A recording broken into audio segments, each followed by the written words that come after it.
What's going on? It is your boy DJJerryJ, and we are back with another podcast. We have the infamous Garrett Tumlin on the show today. Go ahead and introduce yourself a little bit, G. Tumlin. What's going on, y'all? What's going on? So, Garrett Tumlin has just graduated from ETSU from grad school. He has his master's. I'm gonna let him talk about that a little bit on what he studied in undergrad and grad school a little bit before we continue what we're gonna talk about today. Yeah, I recently graduated with my master's in brand and media strategy. So that's like a mixture between digital marketing and public relations. Before that, I got my bachelor's in journalism and my minor was in sports management. So went straight through. So 6-year process, and now we're here. Well, congratulations and congrats on your future endeavors as well. So today, what we're going to be talking about is G. Tumlin's going to give us a little advice on undergrad and grad school experience and what type of steps might help you decide on as far as like schools and different paths you take in school that can help you further your career as a student, and whether if grad school's for you or not after you hear this conversation. I believe that everyone inside can go to school and get any type of degree, whether that's community college or even a 4-year degree. Garrett, can you tell us how starting out your undergrad experience and how you got there as far as picking schools and what you were looking for and stuff like that? Yeah, I competed in track in high school and I did discus mainly in a little shot put. So around my senior years when I started to look for colleges to go compete with and be on the team. So ETSU was one of those schools that I was interested in going to. I had talked a lot with the throwers coach here, and that was what I originally came to do. There was some changes in coaching staff and just some things that changed over the course of time when it was time for me to come up. So I ended up just focusing on academics. My major was public health. Originally, I wanted to study forensics and be a medical examiner.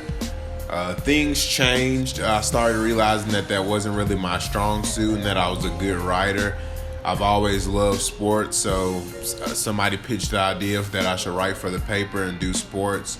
Started off as an academic writer. I mean, not an athletic writer, and it just really went from there. I just really began to take communication and sports seriously, and now we're here.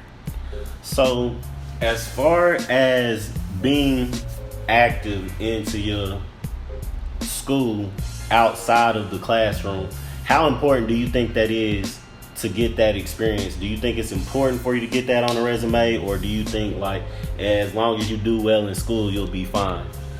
I think it's super important. I know my first couple years, about a year and a half, maybe 2 years, I wasn't engaged in anything, wasn't involved, and then I started to see that I could maybe. I was always a social person. I knew people on campus. I always went to events and stuff. But then I started realizing like maybe I can come at a different angle. Like maybe I can help lead some events. Maybe I can help get people involved so they won't drop out of college. Because I mean, as you see, like they tell you when you come in freshman year, you won't see none of the people that you see from the left and the right. And I never thought that would be true until after my freshman year when everybody started disappearing year after year. So I wanted to engage in things that I could feel like help the minority group. So I joined Black Affairs, joined FCA, Fellowship of Christian Athletes, joined just all these different things to kind of give me an idea of what can be brought to or what can be established at ETSU to keep people around. And I think it's big, not even for the fact of personal gain, but it's just good to know how to interact with other people. And it's also good to have leadership skills. I mean, you never know how vital leadership skills are until it's time to like be a leader. Like when it's time to get a job, when it's time to meet people.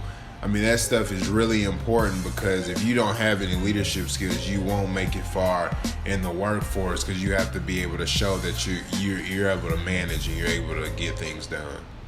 Okay, so I agree with everything you said. As far as me, I personally didn't want to get involved. It didn't take me as long as you did to get involved on campus because as you know, Carshonda Harris, she pulled me to the side. I was thinking about transferring from ETSU actually because I wasn't enjoying myself at all. And then she pulled me and sat me down in the office and said, well, have you gotten involved or done anything on campus? And my main factor of reason why I was bored was because I stayed in my room and just wanted to do my schoolwork and stuff. And she ended up telling me that that wasn't going to help anything. You need to get involved on campus and also build up your resume.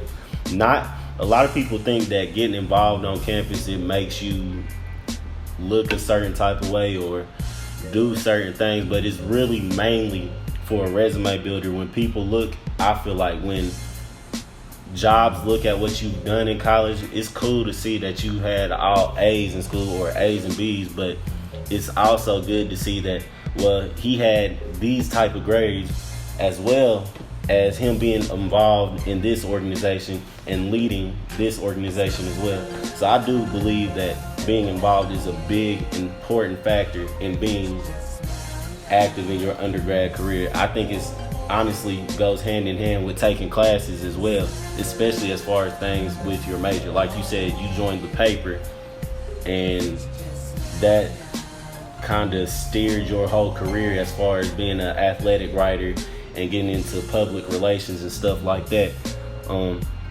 As far as me, I'm still trying to figure out what my path is, but I'm dabbing and dibbling in different things as far as leadership styles and different stuff like that to keep my options open.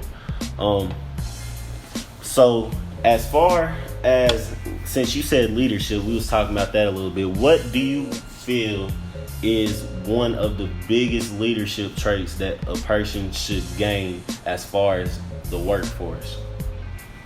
Communication, definitely. I know that sounds bland and probably used a lot, but communication is so big from every level of every level or position that you're going to have in a job. You can be the bottom level, you can be a CEO, you can be a supervisor. Like any position you have to know how to communicate with others. Like you can't be demanding. You can't just have your door closed all the time and people feel like they're not comfortable to talk to you. Like, everybody is judged off their communication. That's how people trust you. That's how people follow. That's how people become dependent on something. Not dependent, but that's just how people form relationships. Like, people have to communicate in order to see a vision. If I feel like you have no communication skills or you haven't tried to really communicate with me in the best way, then I'm not really going to see your vision and I'm not going to believe that I can follow it. Or the opposite. If I feel like if I'm not communicating with my team members or if I'm not communicating with my team, then the job's not going to be done, or it's not going to be done the right way because everybody's not being able to put their input and everybody's not being able to be supportive. And I feel all of those are just key elements when it comes to succeeding in accomplishing any goal or task. One of my biggest traits that I feel like is important as a leader is you have to be able to listen.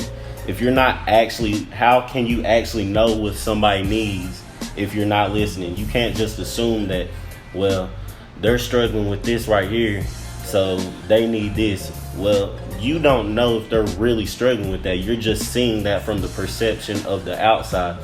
If you actually go talk to that person and listen to what the lifestyle they're doing and the things that they're doing, you can actually hear them and see what they actually need. So I believe communication and listening is a big key.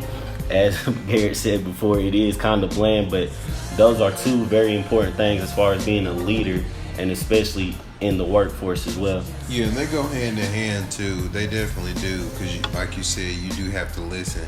My next question is, how did you stay motivated to continue through school? I know there's a lot of now we're going to talk on the subject of minorities a little bit. How do you feel minority students should, let me reword how to say this. How do you think minority students can still feel motivated to stay in college and to keep pushing? Because there's a lot of minority students that drop out after their first semester or even their first year because they don't feel like they can do it. I guess it seems like I'm going straight to the point, but I feel like minorities have like the biggest reason to keep going. Like they have examples right there in front of their eyes. Like they go, like if you go home to like the inner city, like if you go home to some of your friends, you know, that got into it with the law, maybe some friends that passed away, like these are like by choosing the wrong lifestyle, stuff like that. Like you can look at that, like you have testimonies, like you have families, you have cousins, you have friends that do that. So it's easy to say, am I gonna be just like that? Am I gonna follow that route, or am I gonna be better? Like it's just that simple. And I feel like minorities fall for the, well, you know, they come to college and feel like they don't get everything they need. They try to make excuses. Well, they didn't do this for me. They didn't do that. But like, you have to go get it. I mean, it's 2019. I think every minority from now knows they got to get off their butt and grab anything that they want to have. And you can't make excuses while sitting down. So I feel like by being a minority and just having those examples right there in your face of like situations and like instances that go wrong just off the lifestyles that you choose, to be motivation right there to keep going in a positive direction to do better for yourself. And then by doing that, you can come back to your city or come back to your hometown or be a representation for your the minority group, that somebody did it, so I can follow in their footsteps because it's possible. And like you were saying after that, I don't think a lot of minorities actually realize that when just going to college is a big step and you have a lot of people watching you. When I go home, I never realize how many people that I actually have watching me and asking me how I'm doing in school and stuff. Not only because they want to see how I'm doing, but because they're curious themselves to see how hard it is for college for a minority student. Like, I just feel like you have to work harder and you have to want it. It's your drive. You have people watching. You already have people looking up to you when you take that step in going to college. You have people behind you. Right. So we're going to get off the undergrad subject a little bit and we're going to talk about grad school. The 2 years of death. Yeah, for real. So talk to us a little bit about that. You know, I done told you a couple times in different conversations we done had. I've been flip-flop about grad school because I see how you and another one of my friends in grad school right now take it and what y'all done through it. But what is your overall opinion for somebody who's on the thin line like me as far as grad school? I mean, it's weird because even though it's a 2-year process, well, for me, a 2-year process, like, it still changes like throughout those 2 years. It was weird because, you know, I went to grad school and I'm the type where I can't take stops in anything. Like, I couldn't take I didn't want to. I had the opportunity to go to bigger schools for grad school if I would have took a semester off and did this and did that, but the program was new. I didn't want to make any stops. Like, I know how I am. If I make a stop, it might be hard for me to get started. So that was enough motivation for me. I'm like, I want my master's degree. I had already planned through undergrad that I was going to get a master's. Cause I mean, I just feel like I don't want anything holding me back from the job that I want in my dreams. Like, I never want somebody to say, well, if you could have had this or if you would have did that. So that was always something for me. So I went and got my master's. It was tough. It was tough, especially the first year. Way different, like, speed than undergrad. You can't really procrastinate. Like, everything comes fast and it's in big amounts. Time management. I thought I struggled with time management in undergrad, but time management is another beast in grad school. But after that first year, you start to get adjusted, but you do start to get burnt out because the work is hard. And at this point, you like, man, like, how much longer can I go? But I know me and Jeremiah was talking earlier, and at that point, it was just really like clutch for me I just found a group of grad students, like 7 of us. all of us was tired, all of us was stressed, but we all kept each other supported and motivated. If somebody else needed help with something, we would meet, help them. If I needed help, they would come help me. Like, no matter what it was, we had each other's back. And like, we tell each other still to this day after graduation, like, we wouldn't have graduated without each other. So like, making a group of positive people who want it just as bad as you do was very, very beneficial. So, well, I appreciate all that advice. We might have went a little bit over, but I feel like this will be fine. But this is your boy DJJerryJ, and this was your boy Garrett Tumlin on the track today. Yeah. So we'll kick it with y'all next time. And I want to thank Garrett Tumlin for doing this conversation again. peace.